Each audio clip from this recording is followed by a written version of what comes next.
need to live in suffering, rejection, or abandon. Abandon.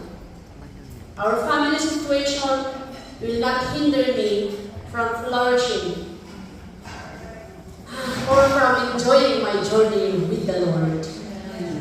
What I received from the Lord is, this is a personal encounter with Him.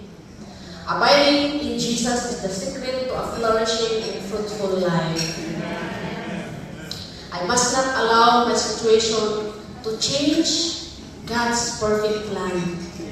I must stay rooted in Him. Amen.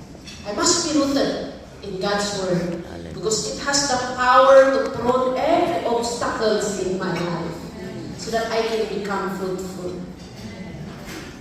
So, let us not be distracted by the things of this world, but instead, stay connected to our powerful God.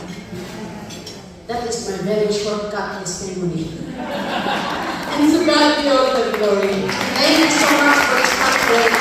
I can say thank you to all our speakers. I am so much blessed and I am elevated. Praise the Lord.